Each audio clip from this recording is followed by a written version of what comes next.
जब विक्रांत मन्नत से शादी कर लेगा तो मन्नत खुशी के मारे विक्रांत की गोद में चढ़ जाएगी। जी हाँ दोस्तों, मन्नत के आने वाले ट्रैक में शुरू होने जा रही है एक नई रोमांचक और दिल छू लेने वाली कहानी, जहां प्यार, इमोशन और ड्रामा का तड़का सब कुछ देखने को मिलेगा। शादी के इस ग्रैंड सीक्वेंस में पूरे घर में खुशी की लहर दौड़ जाती है। विक्रांत और मन्नत की शादी का मंडप फूलों से सजा है, दियों की रोशनी से पूरा माहौल चमक रहा है और हर तरफ सिर्फ एक ही नाम गूंज रहा है, मन्नत विक्रांत की जोड़ी। दोनों 7 फेरों के बाद जब एक दूसरे को वरमाला पहनाते हैं तो घर के हर सदस्य की आंखें खुशी से नम हो जाती हैं। उस पल का जादू कुछ ऐसा होता है कि खुद मन्नत अपने आंसुओं को रोक नहीं पाती।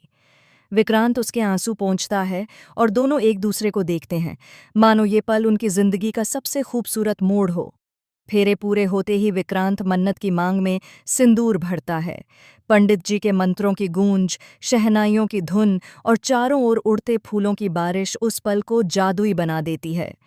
फिर जैसे ही मन्नत उठती है, वह अपनी खुशी पर काबू नहीं रख पाती और विक्रांत की गोद में चढ़ जाती है। पूरा परिवार मुस्कुरा उठता है। विक्रांत भी हंसते हुए उसे थाम लेता है। दोनों के चेहरे पर एक अजीब सी शांति और संतोष झलकता है, जैसे आखिरकार उनकी कहानी को मंजिल मिल गई हो।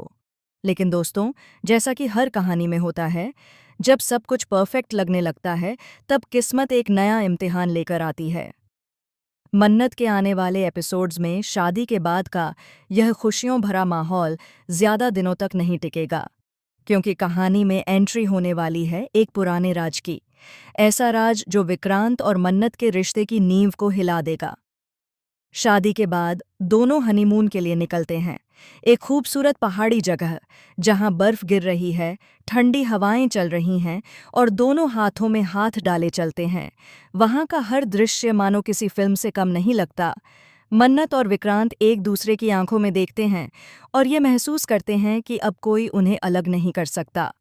लेकिन दोस्तों, यहीं से कहानी लेती है एक बड़ा मोड़। हनीमून के दौरान एक रात विक्रांत को एक अनजान कॉल आता है। कॉल करने वाली महिला की आवाज सुनकर विक्रांत का चेहरा बदल जाता है।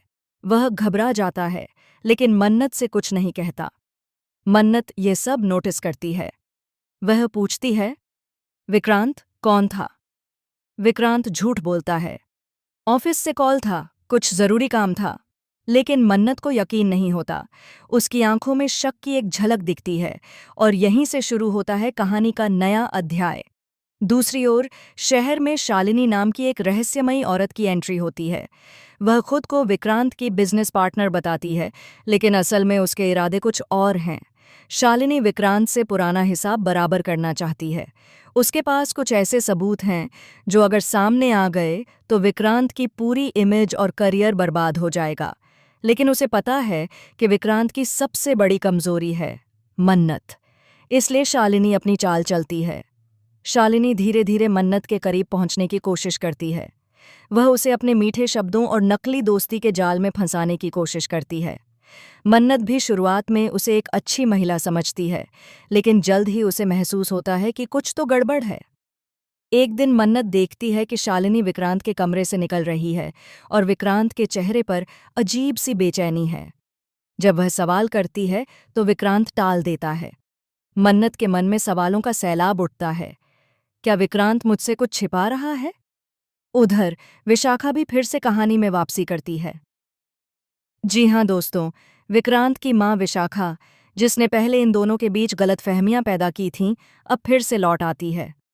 लेकिन इस बार उसके पास कुछ और ही मंशा है।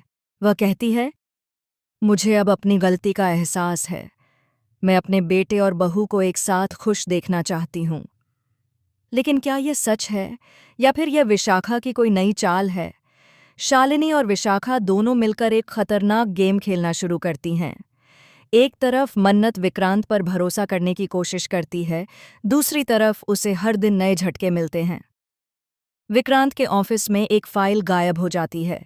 वही फाइल जिसमें उस बड़ी डील की डिटेल्स होती हैं जिसे मन्नत ने इतनी मेहनत से तैयार किया था। जब यह खबर फैलती है तो सभी उंगलियां मन्नत पर उठती हैं। शालिनी चालाकी से सबूत ऐसे पेश करती है कि सबको लगता है कि मन्नत ही दोषी है। मन्नत टूट जाती है। वह विक्रांत के सामने रोती है, कहती है, तुम्हें मुझ पर भरोसा नहीं? लेकिन विक्रांत का गुस्सा फूट पड़ता है। मैंने तुम्हारे लिए सब कुछ किया और तुमने यही किया मेरे साथ? दोनों के बीच भारी झगड़ा होता है और मन्नत घर छोड़ देती है। कहानी यहीं नहीं रुकती।